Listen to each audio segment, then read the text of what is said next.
Qual é a verdadeira causa do transtorno de ansiedade? De todas as ansiedades, na verdade. E por que é importante a gente falar sobre isso? Porque só sabendo qual é a verdadeira causa da ansiedade, a gente pode tratar de uma forma eficaz. Eu não sei se você já parou para perceber, mas geralmente as pessoas e até profissionais têm muita dificuldade em falar sobre as causas da ansiedade. Geralmente as pessoas estão falando só de sintomas, dos gatilhos, elas até tentam explicar quais seriam as possíveis causas da ansiedade, e aí falam que a ansiedade pode vir de traumas que você viveu no passado ou de algumas experiências que ficaram marcadas. Elas falam que a ansiedade pode começar por causa de uma má nutrição ou de outros fatores, e eu concordo que tudo isso são fatores importantes e determinantes para a instalação de um quadro de transtorno de ansiedade. Mas será que isso tudo é de fato a causa? Basta você pensar o seguinte, olha, reflita aqui comigo. Por exemplo, existe um tipo de transtorno de ansiedade chamado TEPT, que é o transtorno de estresse pós-traumático.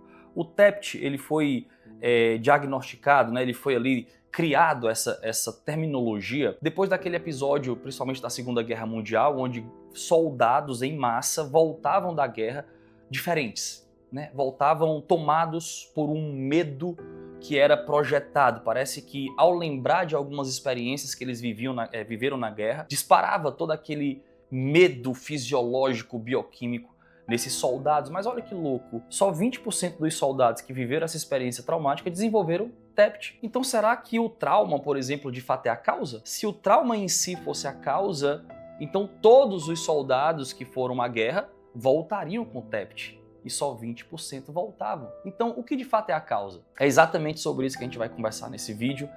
Se você está sofrendo com transtorno de ansiedade, esse canal aqui, semanalmente, eu publico conteúdos que são extremamente úteis para que você colha informações necessárias, informações terapêuticas, para você sair do transtorno de ansiedade em menos de 30 dias. Então, se você ainda não segue esse canal, faça isso agora, que eu tenho certeza que isso vai te ajudar muito, tá bom? Mas vamos conversar aqui. Antes da gente entrar na explicação prática do que de fato é a verdadeira causa da ansiedade, o que é que estava ali naqueles 20% dos soldados que voltavam da guerra e desenvolviam o transtorno de estresse pós-traumático? A gente pode, na verdade, estender esse exemplo, essa explicação, essa argumentação, na verdade, que eu estou fazendo, explicando que a causa da ansiedade não é um trauma, a causa da ansiedade não é uma má alimentação, a causa da ansiedade não é o sedentarismo, apesar de que esses fatores são extremamente relevantes e importantes para a definição de um quadro de ansiedade, como eu falei, mas eles não são a causa, talvez gatilhos. Vamos estender esse exemplo para ficar mais claro ainda. Por exemplo, se a gente imaginar duas pessoas que viveram o mesmo trauma no passado. Uma desenvolve transtorno de ansiedade e outra não. Vamos imaginar quantas pessoas você conhece que se alimentam pessimamente e não desenvolvem transtorno de ansiedade. Então por que algumas que se alimentam pessimamente desenvolvem transtorno de ansiedade? Percebe que a causa não é a alimentação, apesar de ser um fator determinante? São essas questões que eu estou querendo mostrar para você. Tá? E que vai ficar muito claro nesse vídeo aqui a verdadeira causa da ansiedade e principalmente o que você tem que fazer para sair disso. Mas antes da gente partir para essa definição, vamos fazer aqui duas distinções que são extremamente importantes para você entender tudo isso. Tá? A primeira é a gente distinguir o que é ansiedade de medo, porque são duas coisas diferentes, apesar de muito parecidas, né? Por exemplo, o medo é quando existe uma ameaça concreta à nossa frente. Imagine que eu estou aqui nessa sala e de repente eu vejo uma cobra, ou seja, a cobra é uma ameaça, porque a cobra pode ser peçonhenta, a cobra pode me picar e doer, pode me matar. Então a cobra é uma ameaça concreta que está aqui no mesmo ambiente que eu estou, portanto ela me gera uma coisa chamada medo. Medo é quando eu estou diante de uma ameaça real, concreta, e agora eu vou ter que fazer duas coisas. São duas possibilidades. Ou eu vou matar essa cobra, pegar algum objeto aqui pontiagudo ou pesado e tentar matar essa cobra, ou eu vou aqui levantar os pés, vou sair correndo, ou eu vou fugir. Só tem dois caminhos, na verdade, quando a gente está diante de um medo, ou seja, de uma ameaça real. Ou a gente luta ou a gente foge. É por isso que existe um mecanismo no nosso corpo chamado de mecanismo de luta e fuga. Sempre que a gente está diante de uma ameaça real, esse mecanismo é disparado, ou seja, entra adrenalina na nossa corrente sanguínea, o cérebro envia a informação através dos sentidos de que existe uma ameaça, então ele dispara vários fenômenos bioquímicos como adrenalina, noradrenalina, que vão desencadear outros fatores fisiológicos como aceleração cardíaca, o coração vai começar a bater mais forte, a respiração vai ficar mais rápida, né? Os músculos vão ficar mais tensos e enrijecidos, o sangue vai migrar da região periférica para a região mais interna para fazer com que os órgãos funcionem mais rápidos, com mais ímpeto, justamente para eu me preparar o meu corpo para eu lutar ou fugir com essa ameaça. Isso é medo. Agora, o que seria ansiedade? Eu vou utilizar o mesmo exemplo para ficar claro para você. Imagine que não existe a cobra aqui, tá? Imagine que não existe a cobra. Mas só o fato de eu imaginar essa possibilidade, ou seja, só o fato de eu imaginar a cobra, já disparasse todo esse sistema. Ou seja, não existe a ameaça concreta e real, mas o sistema de luta e fuga é disparado de forma automática. Isso seria uma explicação, uma tentativa de explicação do que é a ansiedade. É quando a ameaça ela não é concreta, ela é só projetada na minha imaginação. Portanto, a gente começa a fazer aqui algumas classificações que são muito impróprias, né? Quando uma pessoa diz que tem medo de avião, por exemplo, a gente entende o que ela quer dizer quando ela fala que tem medo de avião, óbvio. Mas no fundo, não é um medo que ela está sentindo ali no avião, ela está sentindo ansiedade, né? Ela está sentindo ansiedade, porque medo seria o que ela sentiria na hora que o avião estivesse caindo de fato, né? Mas enquanto ela está lá no avião e o avião não está caindo, talvez está só dando uma balançadinha, mas está continuando o seu voo. Ora, o que faz todo aquele desconforto disparar para quem tem esse tipo de fobia de avião é a ansiedade, né? Você ficar imaginando, mesmo que de forma inconsciente ou descontrolada, você ficar imaginando o pior cenário possível naquele voo. A ameaça ainda não é concreta, entende? Ela é só uma ameaça projetada, por isso o termo correto seria ansiedade, né? Então percebe que há uma pequena diferença entre medo e ansiedade, mas que faz toda a diferença, que é exatamente a característica da ameaça. Quando essa ameaça é real, é medo. Quando essa ameaça é uma ameaça imaginativa ou uma possibilidade ameaçadora, isso é ansiedade. Outra distinção importante para a gente fazer aqui agora é a distinção entre ansiedade normal e ansiedade patológica, porque nem toda ansiedade é patológica. Ora, se não fosse a ansiedade, muito provavelmente a gente não estaria aqui. A nossa espécie humana já teria se extinguido, né? Porque é exatamente as ansiedades que vão gerando cautela, entende? Um modo de comportamento diferente que vai tornando possível a gente viver mais tempo, entende? São as ansiedades que fazem com que você se prepare para uma prova, são as ansiedades que fazem com que você não se estabaque de frente com um carro, entendeu? Ao atravessar uma rua, porque você tem um medo projetado de ser atropelado. Então, é a ansiedade que faz você ficar toda bonita, todo bonito para ir a um encontro e fazer desse encontro amoroso bem-sucedido. É essa preocupação de estar bem comportado, de estar bem posto nesse encontro. Percebe? As ansiedades, elas vão cumprindo um papel fundamental na nossa vida, no nosso cotidiano. É o papel fundamental da cautela, da preparação. Enquanto a ansiedade está nesse nível preparatório, por mais que ela se pareça com um medo, mas é um medo que nos ajuda. É um medo que nos fortalece, é um medo que nos potencializa para fazer as coisas de um melhor jeito. Por exemplo, se você não tivesse ansiedade e você tivesse que fazer uma viagem, você não ia se preparar para essa viagem. É a ansiedade que faz você projetar os problemas, os medos que poderiam acontecer naquela viagem. E se eu não tiver dinheiro, então eu tenho que levar dinheiro. E se lá for frio, então eu tenho que levar roupa de frio. Mas se isso acontecer... Percebe? É a ansiedade nos ajudando. Então essa ansiedade é completamente normal. A ansiedade fisiológica, que nós chamamos, que é a ansiedade normal ou saudável, é uma ansiedade que sempre vai te ajudar, vai te levar para um nível ou para um nível de conduta ou de comportamento melhor. E o que seria a ansiedade patológica? É o inverso. A ansiedade patológica é exatamente esse medo projetado, é essa ansiedade que te paralisa, que te prejudica, que torna você menor do que você poderia ser em determinados aspectos ou em determinados cenários, entendeu? É aquela ansiedade que, ao pensar na viagem, agora você não se preocupa e se prepara melhor. Não, você nem viaja com tanto medo, entende? É aquela ansiedade que, ao pensar na prova que está chegando, você não consegue estudar com mais afinco, né? Pela preocupação. Não, ela agora te dá um branco. É uma tensão tão grande que você não consegue nem se concentrar sobre o que você está estudando, percebe? Então, a ansiedade patológica, ela tem essa característica do prejuízo.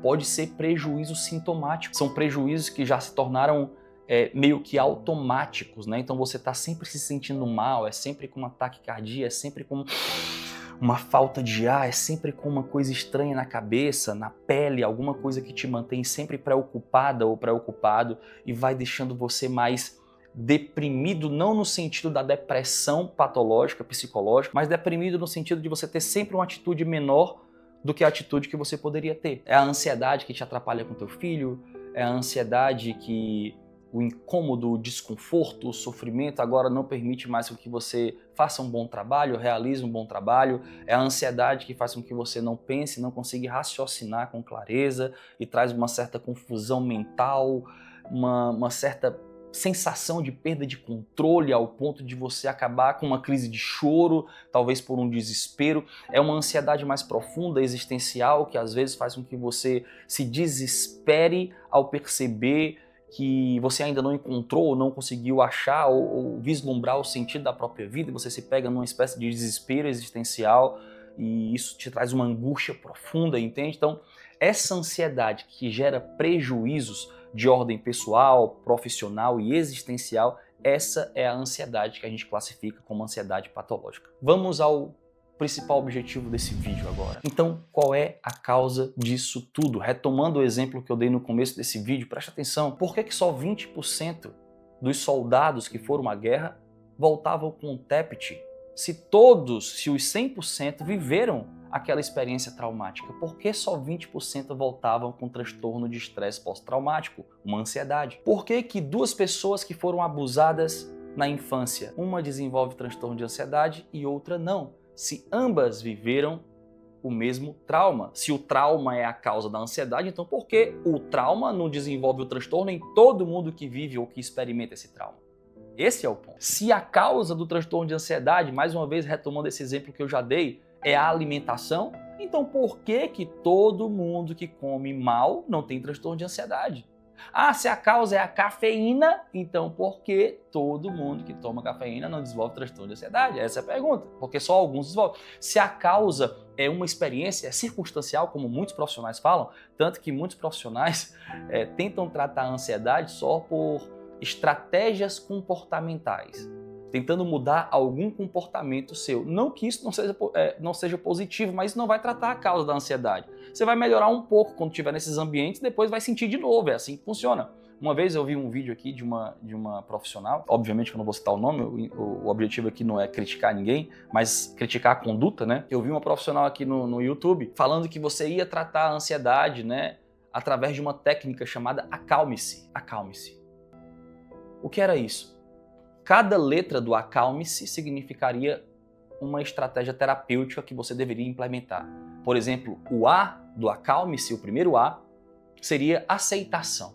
Você aceitar a sua ansiedade. Olha, assim, cada um obviamente acredita no que quiser, né? Mas eu nunca tratei e nunca vi alguém sair do transtorno de ansiedade porque falou assim, eu aceito a minha ansiedade. Para mim, isso parece uma grande bobagem, né? É uma grande bobagem, independente se queira dizer alguma coisa importante, obviamente que você não vai sair de um quadro de transtorno de ansiedade porque você aceita a sua ansiedade, né? Obviamente. Então, as pessoas elas têm uma certa tecnia ao tratar desse tema porque não conhecem a causa. Por exemplo, imagine 4 pessoas que estão dentro de um elevador, tá? 4 pessoas estão dentro de um elevador. O elevador para, dá um pane, para.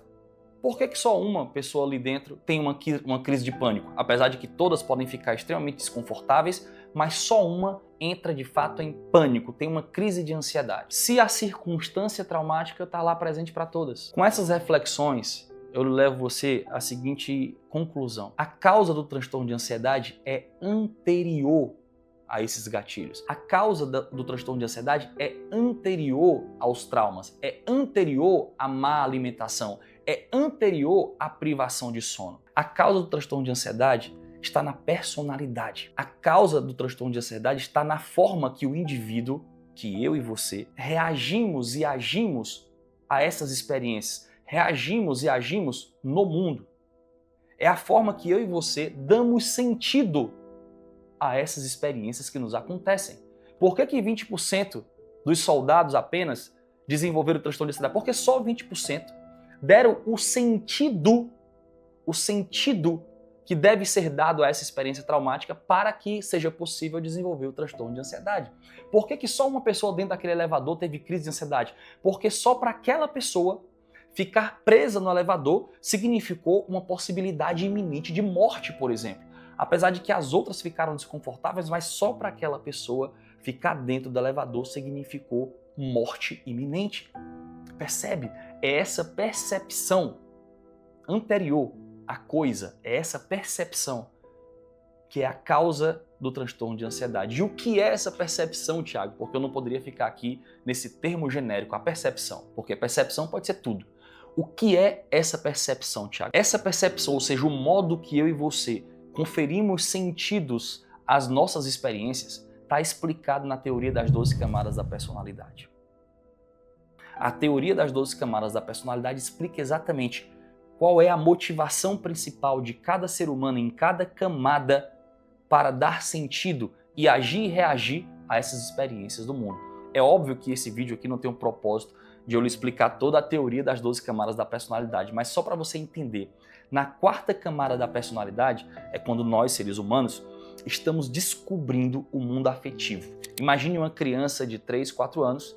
Essa criança ela ainda não consegue projetar os seus medos, ela só vive os seus medos, ou seja, ela só tem um medo real. Por isso que eu comecei esse vídeo falando da diferença entre medo e ansiedade. Uma criança de 3 anos, 2 anos, 3 anos, ela só sente o medo mesmo, não sente a ansiedade em si. Ela só vê a coisa e reage àquela coisa, ela só vê a ameaça concreta e reage. Essa criança, quando ela vai crescendo, ela começa a tocar os aspectos afetivos da vida humana e aí ela começa a conseguir fazer projeções. É exatamente essa hora que ela entra na quarta camada. Ela começa a projetar se ela é amada ou não pelos pais. Ela começa a projetar através de comparações. Ah, a mãe da fulaninha deixa ela no colégio. Estou falando de uma criança de 4 ou 5 anos, tá? A mãe da fulaninha deixa ela na escola, a minha mãe não deixa, minha mãe não me ama, porque a criança faz essas conclusões, ela dá esses sentidos equivocados às experiências, porque ela ainda não tem a capacidade psíquica de fazer cálculos refinados. Então, a compreensão dos sentidos fica uma compreensão meio turva, meio escura, entendeu? Então, fulaninho me xingou, então ele me odeia. As compreensões são genéricas, entende? E a criança vai começando a colocar para dentro de si uma série de compreensões equivocadas sobre o mundo, e é exatamente aí, nessa hora que ela entra na quarta camada, que ela começa a conseguir projetar os seus medos e aí dá origem ao transtorno de ansiedade. Você nunca vai ver uma criança menor de 2 anos, 3 anos, com uma crise de pânico. Ela pode ser uma criança mais agitada, porque isso está dado no temperamento, no modo de agir e não no significado das coisas. Mas a partir de 4, 5, 6, que essa criança começa a crescer e desenvolver essa capacidade de projetar e dar sentido mais complexo às coisas, aí sim a gente começa a ver possibilidade de crise de ansiedade e o aparecimento mais evidente do transtorno de ansiedade. Só que o que é que acontece? Naturalmente, era para o indivíduo, eu e você, ir saindo, né? Quando a gente passasse ali da adolescência, por exemplo, depois dos 11 anos, já era para a gente passar automaticamente para a quinta camada. Só que na quarta camada, essa evolução de camada a camada deixa de ser etária, deixa de ser cronológica. E a pessoa pode ficar uma adolescente de quarta camada, uma adulta presa na quarta camada, uma idosa presa na quarta camada, porque se você não experimentar uma estabilidade afetiva que quase sempre deveria vir de pai e mãe, se você não preenche esse contorno afetivo na quarta camada, você vai continuar preso ou presa na quarta camada, conferindo sentidos equivocados às coisas, às experiências que você vive, entende? Se você quer saber mais sobre como sair da quarta camada, é claro que você precisa de um conteúdo mais profundo, mas de antemão, só para você entender, não existe possibilidade da gente lidar com esse medo projetado e sair dele, fazer com que ele não nos perturbe em forma de transtorno de ansiedade, se não for através do enfrentamento. Só é possível sair da quarta camada da personalidade, portanto, de uma vez por todas, do sofrimento com o transtorno de ansiedade, se você aprender a enfrentar esses medos projetados. Quando o medo é concreto, quando o medo não é ansiedade, ou seja, é medo de fato, ou você luta ou você foge. Mas se o medo é projetado, ou seja, se é ansiedade, você precisa aprender técnicas para enfrentar esse medo através de desafios. É exatamente isso que a gente faz para tirar uma pessoa da quarta camada da personalidade. Então, se você quer aprender a sair, não só aprender sobre a quarta camada, mas sobre toda a teoria, para que a teoria inteira faça sentido, e se você quer conquistar, né, técnicas, atividades que possam fazer você sair da quarta camada para que você não tenha mais transtorno de ansiedade, eu vou deixar aqui embaixo o link da Tribo Sem Ansiedade. A Tribo Sem Ansiedade é uma área de membros onde você vai ter acesso a todos os meus programas terapêuticos, tá? Lá você vai ter programa sim, que trata sintoma também, programa que trata gatilhos da ansiedade, porque isso é importante, como eu falei, não é o todo e nem é o principal, mas é muito importante porque senão você vai ficar sofrendo diariamente com esses sintomas. Mas principalmente você vai ter acesso ao curso completo da teoria das 12 camadas da personalidade aplicada ao transtorno de ansiedade, para você sair de uma vez por todas da quarta camada e se livrar desse sofrimento com o transtorno de ansiedade, tá bom? Eu espero que esse vídeo tenha sido útil para você. Eu vou deixar todas as informações aqui embaixo na descrição e até o próximo vídeo.